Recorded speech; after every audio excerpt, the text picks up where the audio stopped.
मित्रों, महाभारत की कथाएं तो आप सबने सुनी ही होगी या फिर टेलीविजन के माध्यम से देखी भी होगी।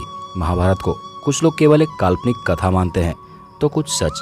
पर हम आज के वीडियो में आपको महाभारत काल से जुड़ी उन 5 स्थानों के बारे में बताएंगे जो यह साबित कर देगा कि महाभारत एक काल्पनिक कथा नहीं बल्कि हजारों वर्ष पहले की एक भयंकर युद्ध की घटना थी जो अधर्म पर धर्म की विजय की सच्चाई थी।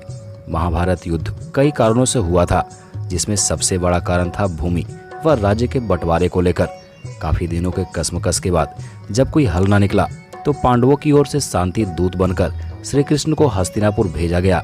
हस्तिनापुर में श्री कृष्ण ने पांडवों को मात्र 5 ग्राम देने की बात कही, लेकिन दुर्योधन यह प्रस्ताव भी स्वीकार नहीं किया क्योंकि वह पांडवों को एक तिनके की जगह भी नहीं देना चाहता था और रणभूमि में ही फैसला करना चाहता था। तो आइए आज के वीडियो में जानते हैं कि वे कौन कौन से 5 ग्राम थे जो पांडवों को दिए जाने थे, और आज हम उन 5 ग्रामों के क्या हालत हैं वो सभी आपको बताएंगे।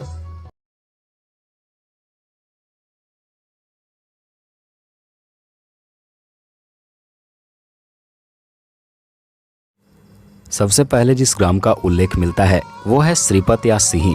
कहीं कहीं श्रीपत तो कहीं कहीं इंद्रप्रस्थ का भी जिक्र किया गया है, जो वर्तमान समय के दक्षिणी दिल्ली के इलाके का वर्णन महाभारत काल में इंद्रप्रस्थ के रूप में है। मौजूदा समय में दिल्ली के पुराना किला इस बात का सबूत है, जिसके खुदाई में मिले अवशेषों के आधार पर पुरातत्वविदों का एक बड़ा वर्ग मानता है कि पांडवों की राजधानी इसी स्थल पर रही होगी। यहाँ खुदाई में ऐसे ऐसे बर्तन के अवशेष मिले हैं जो महाभारत काल से जुड़े अन्य स्थलों पर भी मिले हैं। वहीं दिल्ली में स्थित सारवल गांव से 1328 ईस्वी का संस्कृत का एक अभिलेख प्राप्त हुआ है, जो वर्तमान में लाल किले के संग्रहालय में मौजूद भी है। इस अभिलेख में इस गांव के इंद्रप्रस्थ जिले में स्थित होने का उल्लेख मिलता है। दूसरा है बागपत, जिसे महाभारत काल में व्याघप्रस्थ कहा जाता था। व्याघप्रस्थ यानी बाघों के रहने का स्थान। यहाँ सैकड़ों वर्ष पहले बाघ पाए जाते रहे हैं। यही जगह मुगल काल से बागपत के नाम से जाना जाने लगा, जो उत्तर प्रदेश का एक जिला है। बागपत ही वो जगह है जहां कौरवों के लिए लक्षागृह बनवाकर उसमें पांडवों को जलाने की कोशिश की गई थी। तीसरा जो ग्राम का उल्लेख मिलता है वो है सोनीपत। इसे महाभारत काल में स्वर्णप्रस्थ कहा जाता था। बाद में यह सोनप्रस्थ होकर सोनीपत के नाम से जाना जाने लगा। स्वर्णप्रस्थ का मतलब है सोने का शहर। वर्तमान में यह हरियाणा का एक जिला है, जिसे अन्य छोटे शहरों में गोहाना, गन्नौर, मुंडवाला, मुंडलाना, खरखोदा और राई है। चौथा ग्राम है पानीपत। पानीपत को महाभारत काल में पांडुप्रस्थ के नाम से जाना जाता था। भारतीय इतिहास में यह जगह बहुत महत्वपूर्ण है क्योंकि यहाँ 3 बड़ी लड़ाई हुई थी। इसी पानीपत के पास कुरुक्षेत्र है, जहाँ महाभारत की लड़ाई हुई।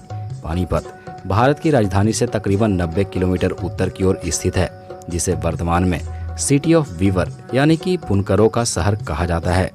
5वां ग्राम है तिलपत। तिलपत को पहले तिलप्रस्थ कहा जाता था।